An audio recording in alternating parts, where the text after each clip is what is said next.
है तो उसका काम हम लोग कैसे करेंगे। बच्चों पहला जो है सेटिंग ऑब्जेक्टिव्स। सबसे पहला जो प्लानिंग का स्टेप है वो है सेटिंग ऑब्जेक्टिव्स।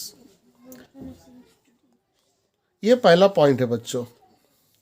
तो बच्चों देखो मैंने लिखा है the first step of the planning is to fix the objectives of organisation. यानी कि प्लानिंग का जो पहला स्टेप है वो है ऑर्गेनाइजेशन की ऑब्जेक्टिव को फिक्स करना।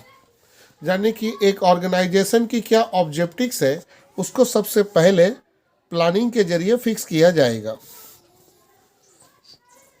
The manager set up the very clearly objectives for the whole organisation. बच्चों जैसा कि हम जानते हैं कि मैनेजर की जिम्मेदारी होती है कि वो बहुत ही स्पष्ट रूप से ऑब्जेक्टिव को सेटअप करे पूरा ऑर्गेनाइजेशन की। मतलब हमारी जो होल ऑर्गेनाइजेशन है उसकी ऑब्जेक्टिव को अगर वो सेटअप करे तो वो क्लियरली विजिबल हो, सबको समझ में आए। And frame the policy. इस ऑब्जेक्टिव को पूरा करने के लिए पॉलिसी बनाई जाती है, प्रोसीड्यूर बनाई जाती है, मेथड बनाई जाती है ताकि इस ऑब्जेक्टिव को आसानी से पूरा किया जा सके।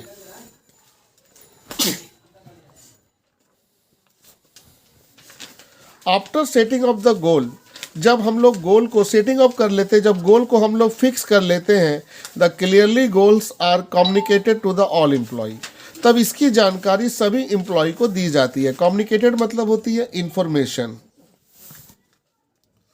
तो बच्चों सेटिंग ऑब्जेक्टिव में आपने देख लिया कि प्लानिंग का पहला जो स्टेप होती है बच्चों वो होती है फिक्स करना, मतलब ऑर्गेनाइजेशन की ऑब्जेक्टिव को फिक्स करना।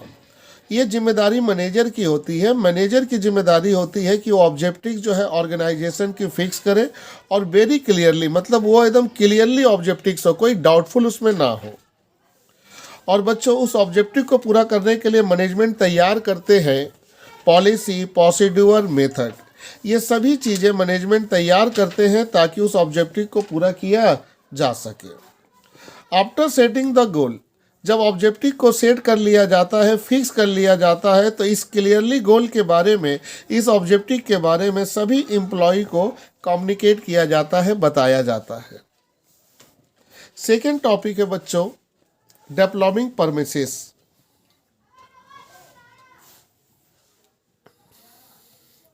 बच्चों डेवलपिंग परमिसेस एक नंबर में भी पूछ सकते हैं, what is developing premises in planning. बच्चों डेवलपिंग परमिसेस वर्ड बहुत इंपॉर्टेंस है। परमिसेस का मतलब होता है premises refer to making the assumption regarding the future. बच्चों परमिसेस का मतलब होता है अजम्पशन लेना फ्यूचर को लेकर। तो जहां फ्यूचर के बारे में मैनेजमेंट कोई भी अजम्पशन लेता है उसे हम कहते हैं परमिसेस। Very importance. परमिसेस मतलब होता है अजम्पशन बच्चों, और ये अजम्पशन लिया जाता है किसके लिए? फ्यूचर के लिए। The premises are the based on which are the premises are based on which are plan made। बच्चों परमिसेस जो होती है वो बेस होती है, उसी के ऊपर प्लान को तैयार किया जाता है। यानी कि प्लान जो तैयार होती है वो अजम्पशन के ऊपर तैयार होती है और उसी अजम्पशन को हम लोग कहते हैं परमिसेस। बच्चे the assumption are made on the basis of forecasting. Assumption जो लिया जाता है बच्चों वो फोरकास्टिंग के बेस पे लिया जाता है। अजम्पशन जो लिया जाता है बच्चों वो फोरकास्टिंग के बेसिस पे लिया जाता है। और जो फोरकास्टिंग होता है बच्चों is the technique of getting a information. Forecasting एक ऐसी मेथड होती है जिसके जरिए हम लोग इंफॉर्मेशन को इकट्ठा करते हैं, इंफॉर्मेशन को कलेक्ट करते हैं। बच्चों कॉमन फोरकास्ट। बच्चों common forecast are made to find out the demand for a product. बच्चों ये जो कॉमन फोरकास्ट है, जो हम लोग इंफॉर्मेशन ज़्यादातर पता लगाने की कोशिश करते हैं, वो होती है demand for product, change in government, tax rate और कॉम्पिटिटर पॉलिसी। ये सभी चीज़ें ज़रूरत पड़ती है बच्चों, और इसी के ऊपर हम लोग को अजम्पशन लेना पड़ता है।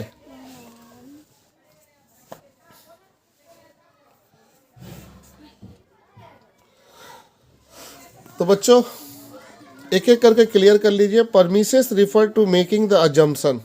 परमिशंस का मतलब होता है अजम्पशन लेना रिगार्डिंग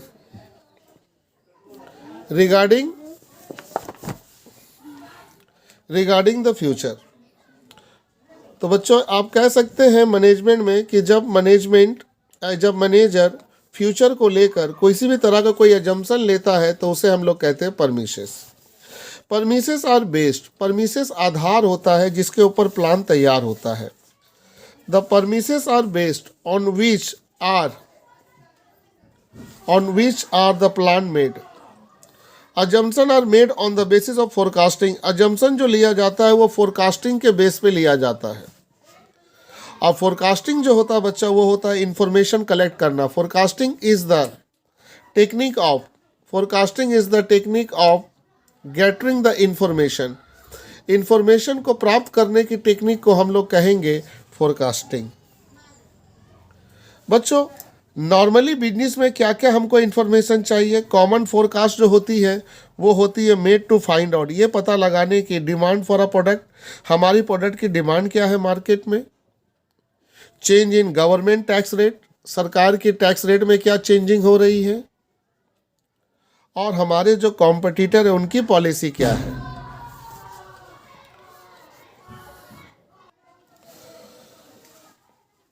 थर्ड स्टेप है identify alternative course of action.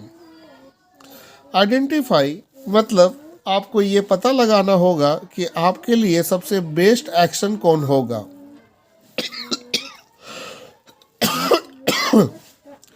तो अल्टरनेटिव मतलब होता है बेटा choice. The manager make a list of alternative. Manager एक लिस्ट तैयार करता है बेटा, और लिस्ट होता है अल्टरनेटिव का। जब हमारे पास बहुत सी ऑप्शन होती है उसकी एक लिस्ट तैयार करता है, through which the organisation can achieve its objectives. Manager जो लिस्ट तैयार करता है अल्टरनेटिव बेटा, उसी के जरिए ऑर्गेनाइजेशन अपनी ऑब्जेक्टिव को पूरा करते हैं। एग्जाम्पल के तौर पे वो लिस्ट होता क्या है मैं बता दूं। फॉर एग्जाम्पल के तौर पे मैंने मान लिया कि एक ऑर्गेनाइजेशन की ऑब्जेक्टिव्स है सेल को बढ़ाना 10%। अगर उनकी ऑब्जेक्टिव से सेल को बढ़ाना 10%, तब वो क्या करेंगे? तब उनके पास देखिए सेल कैन बी इंक्रीज। अगर वो सेल को बढ़ा,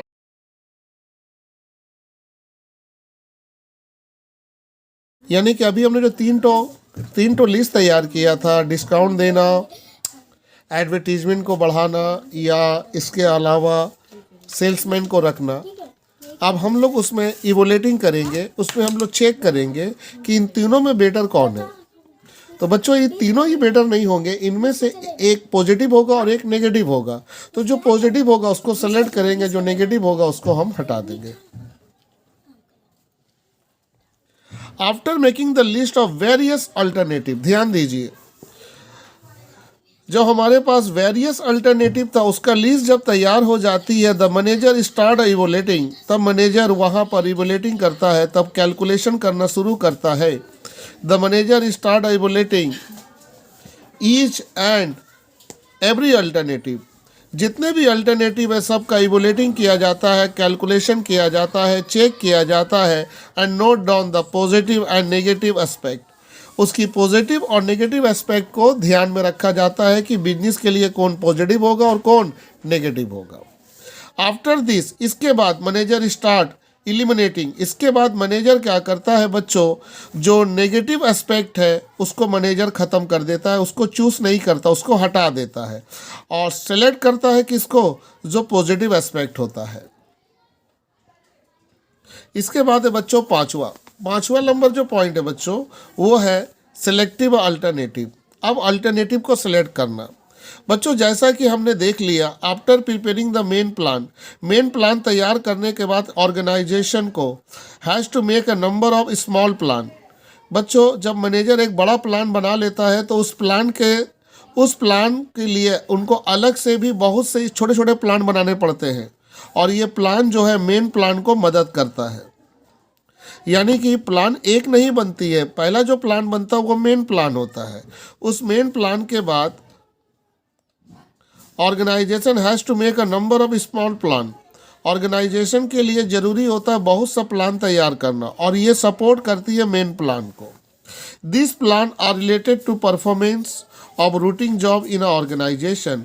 ये जो प्लान होती है, छोटा छोटा जो प्लान तैयार की जाती है बेटा, इस प्लान का एक ही मकसद होता है परफॉर्मेंस और routing of job in organisation. Organisation के अंदर जो काम हो रहा है उसकी परफॉर्मेंस से ये जुड़ा रहता है, उसको चेक करता है।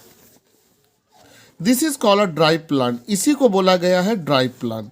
तो ड्राइव प्लान जो होता है वो मेन प्लान के लिए तैयार होता है बच्चा, इसका काम एक ही होता है, परफॉर्मेंस को चेक करना, इसका काम एक ही होता है, सपोर्ट देना। This are the drive for the major plan. आपको बता ही दिए कि ये प्लान तैयार होता है मेजर प्लान से। एग्जाम्पल के तौर पे दे देते हैं, जैसे plan two by a equipment, हमें इक्विपमेंट खरीदना, उसके लिए एक प्लान बना रहे। प्लान फॉर रिक्रूटमेंट, मजदूर को भर्ती करना, उसके लिए एक प्लान बना रहे।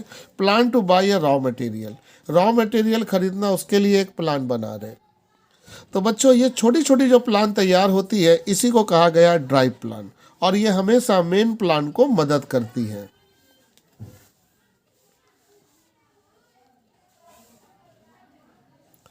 अब हमारे सामने 6 नंबर पॉइंट है, इम्प्लीमेंटिंग द प्लान। अब इस प्लान को हम यूज करेंगे for implementing the plan into the action. अब जो प्लान हम सिलेक्ट कर चुके हैं उसको हम इम्प्लीमेंट करेंगे, एक्शन में लाएंगे। The manager start to communicate, तो इसके लिए मैनेजर शुरू कर देता है बातचीत करना। Communicate the plan to all employ, और मैनेजर क्या करता है, अपनी प्लान की पूरी जानकारी बच्चों एम्प्लॉय को देता है, वेरी क्लियरली, साफ सुथरा बताता है प्लान के बारे में।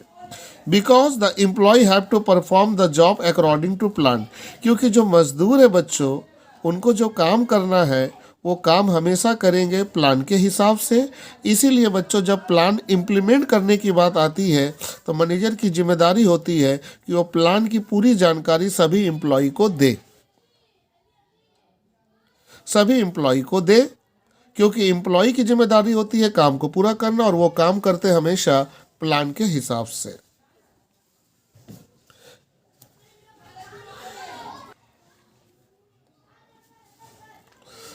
हमारी लास्ट जो है वो है flow up.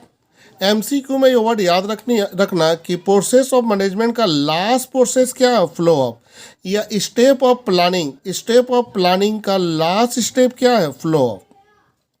Planning is a continuous process. बात तो सही है, प्लानिंग खत्म नहीं होती है, कॉन्टिन्यूअस प्रोसेस है। So the manager monitor the plan, manager की जिम्मेदारी है कि जो प्लान है सबको मॉनिटर करे। मॉनिटर का मतलब है देखता रहे कि प्लान सही से चल रहा है कि नहीं, ऑर्गेनाइजेशन के अंदर सभी चीज़ प्लान के मुताबिक चल रहा है कि नहीं, उसको वो मॉनिटर करेगा। And verified whether the plan work better और नॉट, और ये भी देखना चाहिए कि प्लान सही से काम कर रहा है कि नहीं। If the plan not work better, अगर प्लान सही से काम नहीं कर रहा है बच्चों, तो वहाँ इमिडिएटली उस प्लान को चेंज करना चाहिए। उस प्लान को क्या करना चाहिए, चेंज करना चाहिए। तो बच्चों मैं उम्मीद करता हूँ कि आप आराम से इसको नोट कर लीजिएगा।